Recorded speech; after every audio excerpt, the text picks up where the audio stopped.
What up, y'all? Hopefully it's the last time that I have to address this list that has gone viral. Mike D's top 25 Southern MCs all time. Someone actually went out there and put out I guess they marked it up, tried to make it right. I'm gonna go through this real quick because I know y'all, probably getting ready for our show tomorrow. We got a big one tomorrow. Me and Coop, we're gonna talk about a whole bunch. But anyway, I want to go through this real quick because it was just too much to write, right? So I had Scarface at number one, and then the person who wrote this, I think it was like Christopher something. I'll get their name in a second. They said, tell Mike D to stop with the list. Okay. Anyway, it says, I think you spelled Dwayne Michael Carter wrong. They think Wayne's number one over Scarface.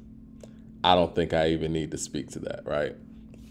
Anyway, Wayne number two. They said Wayne is top two, not number two. T.I. number three. Don't mention that Ludaverse. Now, my response to that would be, in my personal opinion, I got love for Luda, y'all know that. I don't think Luda has a better album than Trap Music, Urban Legend, or King. And possibly Paper Trail as well. So, I think one verse doesn't trump all of those things, right? Number four, it says Pusha T. He is from NY and VA, not the South. I think we covered that in the last episode when, Coop gave a real detailed diatribe of the geographic makeup of Virginia and where it is historically as it concerns the South. J. Cole, North Carolina is not the South. Now, this person thinks that North Carolina is not the South. I don't know what to tell you at that point. Rick Ross, they just said stop it. Ross's catalog speaks for itself. I think when Ross jumped out there and did the verses with 2 Chainz, he showed a lot to a lot of people, and the fact that he also said he has 20 more for anybody else, 20 new ones. And 2 Chainz, his catalog's no slouch. Big Boy, people said above 3 stacks. Yes, Big Boy actually has individual work to point to, and that was my mindset when I actually put Big Boy a couple of spots ahead of 3000. Now, we all know 3000 has those abilities. We all know what 3000 sounds like on Outkast records. But again, and I know this is one of the biggest discrepancies for a lot of people on this list, Andre does not have, in his whole career, an individual song with 3 rap verses on it. Think Lauryn Hill Doo-Wop. Think Lauryn Hill Lost Ones. He does not have any of those things. Not to mention, not like a whole EP's worth, he does not have a single song. So, as an individual, I think Big Boy has proven that he is an individual and deserves a little bit more individual credence on a list like this over 3000. Now, the response to Future, put the dirty Sprite down.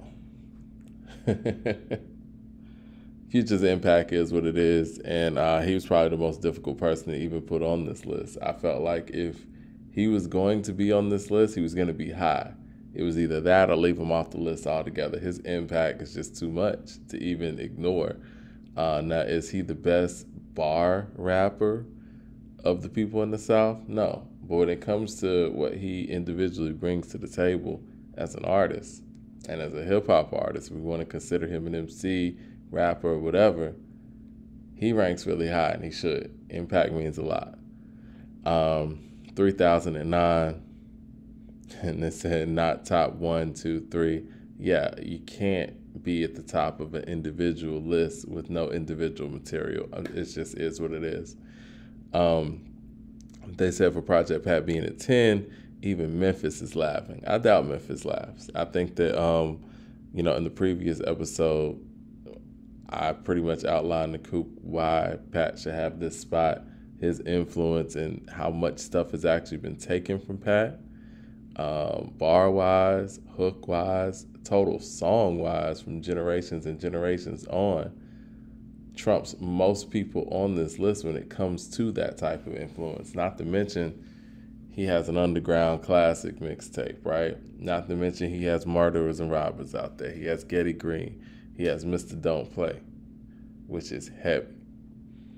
Pimp C, they said above Bun B. Now I think Pimp C's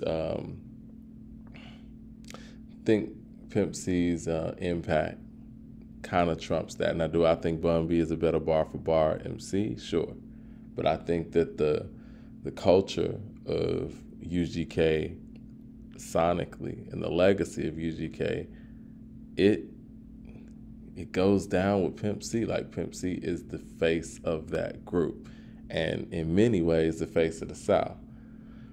MJG said Project Pat is above me. 8 Ball said seriously Project Pat is above me. Now, to address that, MJG and 8 Ball being behind Pat, I think as an individual, once again, Pat has efforts that they just don't have as individuals. And it kind of goes to that whole Andre argument in a way, although they do have individual material and they do have solo material. But I think that the solo material that somebody like Pat has put out as an individual trumps that. Now, if you're asking me if Pat trumps 8 Ball and MJG's collective work as a duo, no, of course not. And then Bun B, it says not top 1, 2, 3, 4, 5. Again, I think we kind of go back to material. Now, I think we know that Bun B as an MC, he's top notch with his. But I don't think Bun B's catalog as an individual trumps Scarface, Wayne, T.I., Pusha, or Cole, or even Rick Ross in that way, since we want to say 1, 2, 3, 4, 5. CeeLo said, this is why I started singing. Well, I think that people look at CeeLo as a singer a lot, but when we look at him as a lyricist and what he was able to do in Goody Mob, with Soul Food, with Still Standing, and even some of his solo material on his, solo rap material on some of his solo efforts, there's no doubt this guy's one of the greatest lyricists to ever come out the South. Juvenile, it said, I am face of a label. Well, I don't know what that really means, but I guess they co-signed Juvenile being there. Mystical, I am the loud ass clap that killed the mosquito. Guess they're co-signing that too. Ludacris, name became prophetic. Don't know what that means either. And then the Gucci Mane part says, bet not see Jeezy on here. Okay. Currency says jet light flight jet life fly high, leave me off this. Nah, Currency, you know what, man? I think that Currency needs his flowers, period. Like, the longevity of his career and everything that he's been able to do over the past 20 years, jumping from Cash Money over to from No Limit to Cash Money, and then going off and doing his own thing and being able to develop the independent following that he has. He's had an amazing career. Fiend was another person that I really wanted to put on the list, but I just couldn't put him over any of these people. Big Crit. This person says, I should be mentioned with K-Dot and J. Cole. Okay, with that being said, this person's clearly a Big Crit fan, right? But Big Crit is highly influenced by Pimp C, and I think Crit is one of those people that shows you how influential the Pimp C is as an individual. 2 Chainz, say true, so I can say co-sign that. Quavo, where are my amigos? Well, you know, all of them couldn't make it, and I think that if we put the Migos in order and they end up on these lists, or not, because many of y'all killed me for putting Quavo on this list, I think that we all understand that Quavo is probably the most integral member of Migos as the Migo brand. There is not a Migos song without Quavo. Now, we got plenty of Migo hits without Offset. We got plenty of Migo hits without Takeoff. But if Quavo's not on the record, it's not a Migos song. Killer Mike says, Run the Jewels. You know what? I think that Killer Mike's my only thing that I really wish I could take back from this list that went viral. I I think I wanted to replace, not want to, I am going to replace Killer Mike with Trick Daddy. Trick Daddy deserves to be on this list.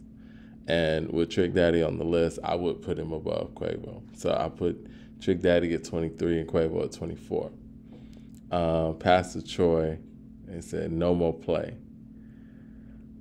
So, I mean, I guess that's the best that the person could do, saying that, you know, I need to stop with the list. They didn't seem to disagree with too much, but obviously people aren't going to agree with most of these lists. But, you know, looking back at this list, man, I don't really have too many regrets. Like I said, being real consistent with the fact that people got catalogs and, you know, skill set, impact, and what they mean to the region. I know many people were killing me for not having Fonte on here, but I mean, just in good faith, the only person that I could replace on this list would be Killer Mike. If you want to put Fonte in there, I think that the Little Brother stuff does trump the Run the Jewels. And I also think that, you know, Fonte's solo stuff probably does trump Killer Mike's solo stuff as well. But I think that Trick Daddy kind of trumps both of those things. But just wanted to add some clarity to the list a little bit more, because I don't want to be talking about it over and over and over again on me and Coop's show, because we still got so much to talk about every time that we do this show. And I don't want this list to continuously come up and elongate an already long and entertaining and engaging show. We're going to holler at y'all tomorrow.